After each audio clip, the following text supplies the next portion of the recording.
This is a sign that I purchased in about 1982. It come off the Pontiac dealership at Vienna, Illinois. The dealership was Ferris, Pontiac Buick.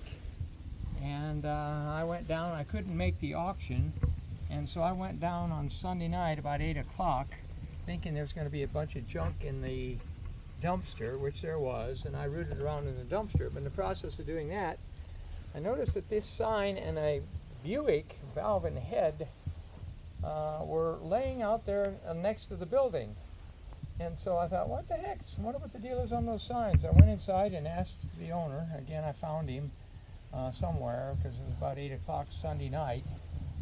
The dealership had been converted into a laundromat, of all things, and so a lot of the junk was upstairs, and that's what they were auctioning off, a lot of the contents of the upstairs. And so I asked the owner, and he said, "Those signs still there?" I said, "Yeah." I said, "What's the story?" He said, "Well, the guy was supposed to get them." He said, "If you want them, they're yours." I said, "Okay." Well, we agreed upon a price, and I came home and I had a friend, and I said, "Hey, what are you doing? Can you come with me?" Yeah. Let's take off. So about 10 o'clock at night, we went back down to the Vienna, Illinois, and with the car trailer, and loaded up this sign and the Buick sign and brought them home. Well, pretty quick thereafter, of course, I had this hay barn, 1912 hay barn, and I just opened up the barn and brought it in here, and this area here is where the sign sits, and where it has set for almost since 1982, which would be 40 years. So it's set right here, and we usually got a stack of hubcaps on top of it, and the hubcaps are outside there. But we moved all the hubcaps off, and a friend of mine, he and I moved the sign outside here, and if we don't sell the sign to someone, it's going to go back in the barn. But the sign probably dates from I'm guessing, the mid-50s. So anyway, there it is, a Pontiac sign. Don't know for sure where it was made. The Buick sign was made in Herrin, Illinois, at Herrin Neon.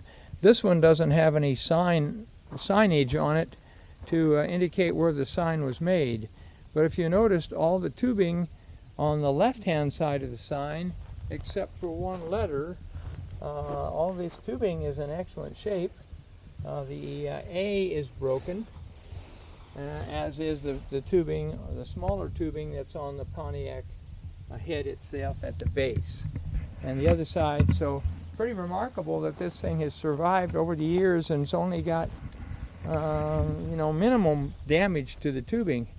But as it's been explained to me, all this tubing is going to have to be replaced so that they all glow, all the letters the same hue and intensity.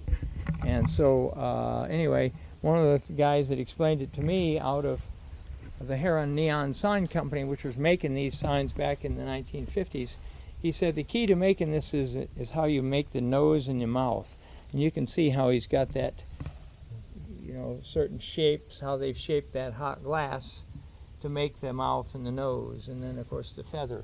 It's been explained to me that this sign with the feather like this is the unusual sign, difficult to find.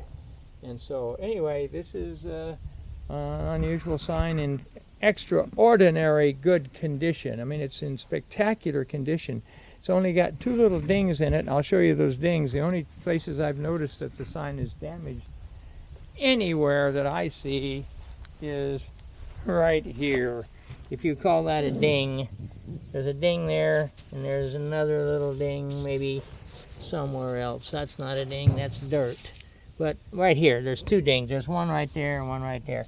Which is back in the day, a kid could have shot a BB gun at it or something and dinged it.